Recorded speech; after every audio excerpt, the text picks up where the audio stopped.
I'm Anthony Wright, and I'm your host today on The Living Conversation with my co-host. Adam Dietz. And we're interviewing our guest, Nick Egan. And before the break, we were talking about how to assist people in finding a way out of their habitual mind. And I suggested the hypothetical, what would it be like? So, in order to process that, you have to imagine doing it. But do you have any thoughts about assisting people like that, Adam? It's very interesting that you mentioned that because the first thing that comes to mind is that especially when we were in the classroom when we Uh, still had teaching jobs, uh, when a student would come up and ask something, you don't know. For all you know, they're enlightened. exactly. So you start there, and Yep. and you don't know where they want to go. You don't know where they've been. So it's really a blank slate, and you kind of have to. I think that's where Zen comes in, where it's just moment to moment.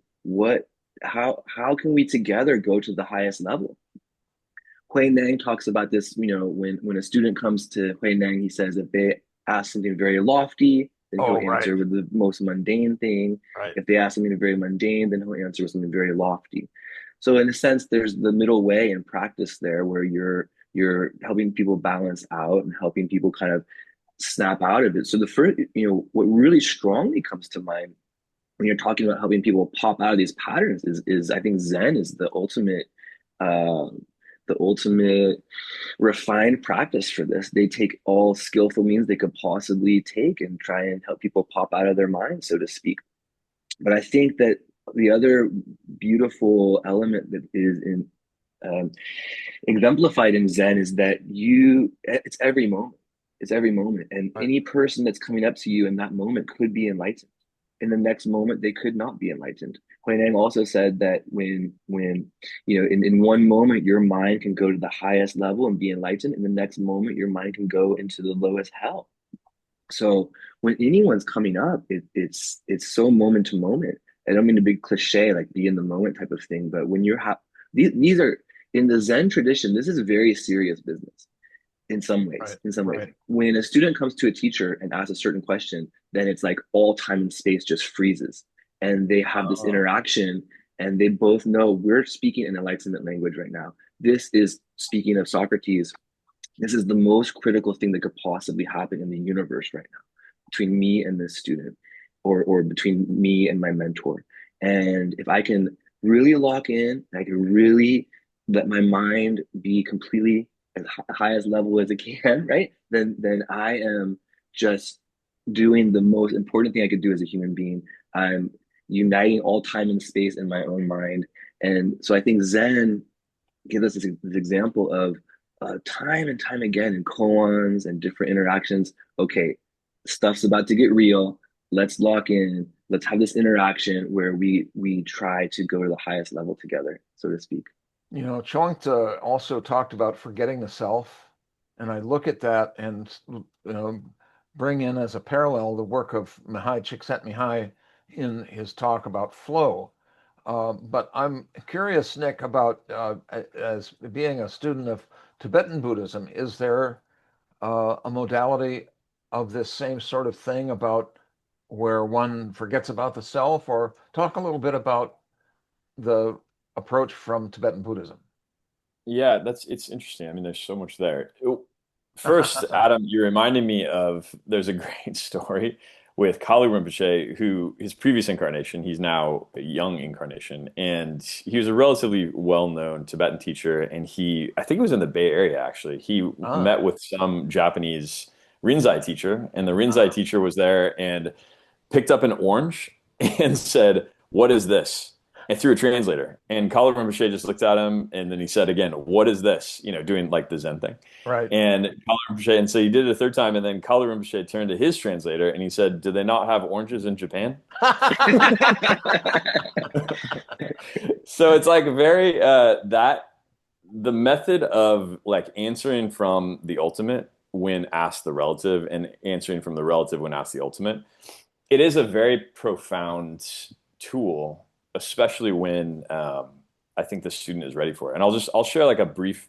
So I actually studied Zen pretty seriously for 3 years before I migrated over to the Tibetan side. Yeah. And one of the most profound experiences that I had was actually in the lunchroom in the temple there. And it was a casual time. And so I was able to ask the Roshi a question.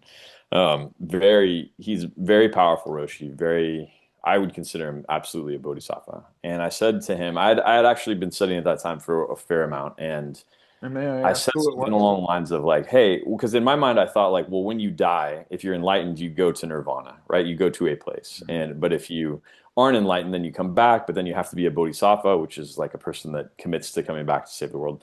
So I asked him, I said, hey, Roshi, when you die, you personally, are you going to go to nirvana or are you going to come back, and help us? And I meant it. I was serious, right? And it was kind of like a digging question. And he looked at me and he had this deep resonant voice and he said, this is nirvana.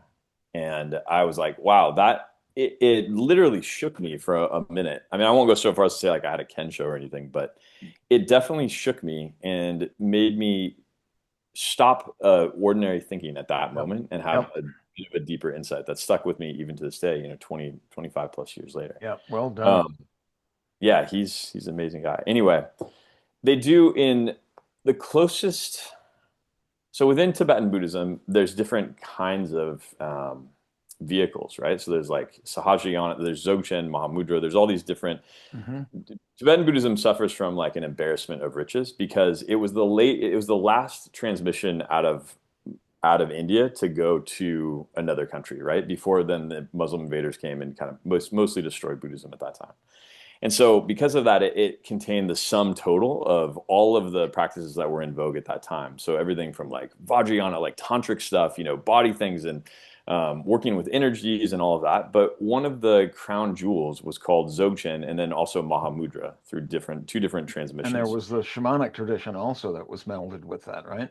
Yeah, the shamanic tradition was pre-existing in Tibet, and then kind of melded very nicely. I would make the argument that like late Tantra in India has all of the hallmarks of the so-called shamanic tradition. There's Okay. out-of-body experiences, there's Yep. healings, there's rhythmic things, there's prayers, there's a connection with spirit beings that are considered nature spirits. So, Yep. but what you're asking is the kind of non-dual and what is similar to that koan, what Adam was talking about, or that kind of answer that rattles you to your core and exposes the nature of mind, is a mind-to-mind transmission called pointing out the nature of mind. And so many teachers are doing it all the time. And if you Yep. can kind of catch the vibe of it, you will have this moment of clarity. And then what that does is allows you to then meditate on that as a stabilizing platform. So instead of just sitting and trying to meditate, watching your breath, your object of awareness becomes the nature of mind itself.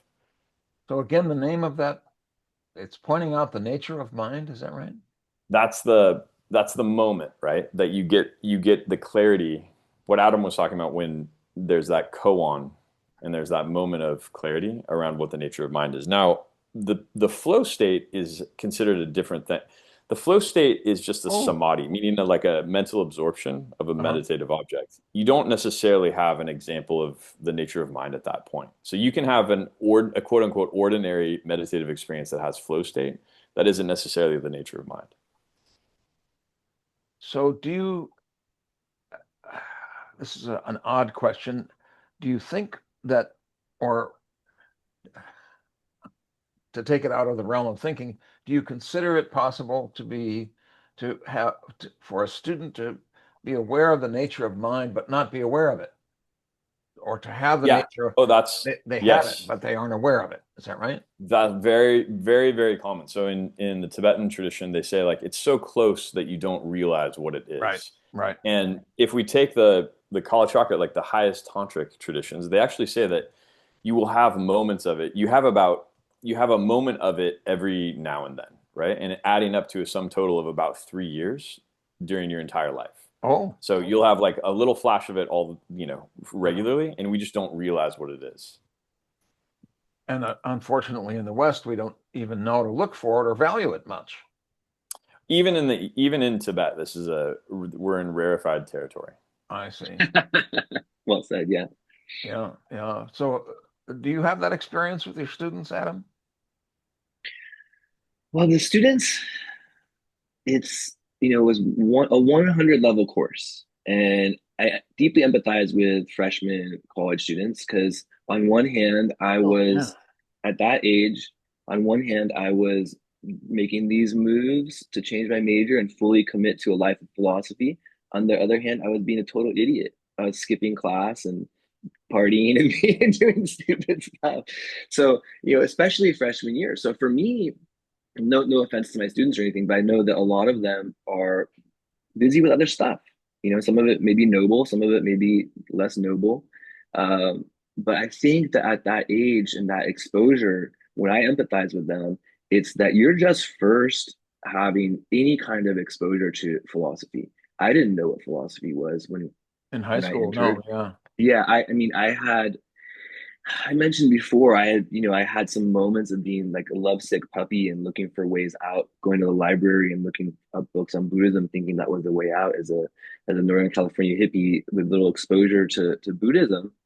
So those were some moments where I was kind of finding my way out. But when I went into philosophy 101, I just happened to be there. I didn't choose it. It was part of the requirement, and it resonated deeply with me. But my habits and my patterns were not academic, were not scholarly.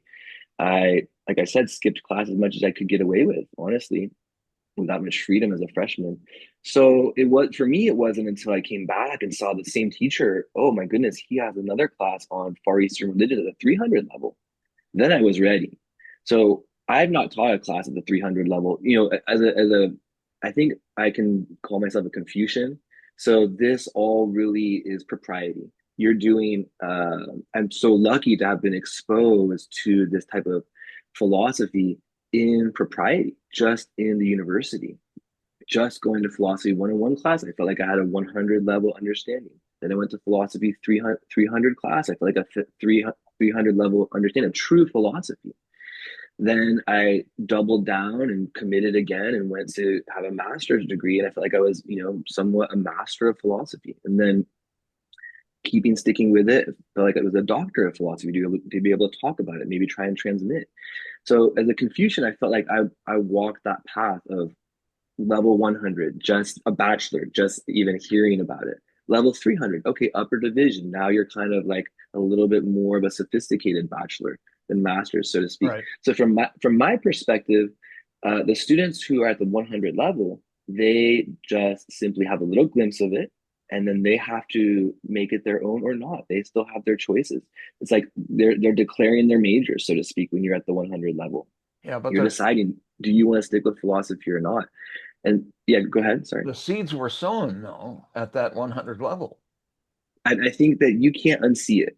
Once Socrates is asking you, do you want to examine your life and have a life worth living? You can't unsee that. It's going to be in there your whole life. Right. And you can try as hard as you want to avoid it or deny it or think that that's just so mundane. But that's the purpose of life, as Carl Jung would say. We mentioned before, you're on a hero's journey. You're here in this world to experience your soul. You're here in this world to transmit your soul or to integrate your soul into this life. And whether you decide to take up that challenge or not is on you. And if you don't take up that challenge, if you don't cultivate yourself, then you will stay in similar patterns and life will teach you. Life will keep coming at you. The principle of life is right in front of your face every day. And if Yep. you're flowing with the principle of life, then you'll be having a deeper cultivation. If you're flowing against the principle of life, then it's going to keep coming at you, teaching you these lessons over and over until you find the proper way through. Yep. And our proper next step is we have to take a short break. I'm Anthony Wright, and I'm your co-host on the Living Conversation with. And I'm Adam Dietz. I'm a co-host or host on the Way Between podcast as well in this crossover episode. And we're here with our guest, Nick Egan. And how can people contact you, Nick? You can find me at nickeganphd.com or at shiftleadership.group. And Adam? I'm on Substack, free Substack. You can search me up at The Way Between on there on Substack. And also just contact me directly, Dietz Adam, Dietz Adam at gmail.com. And I'm Anthony Wright, and my website is theonaut, theonaut.com, and there is a comment panel on the website. So stay tuned. We'll be right back.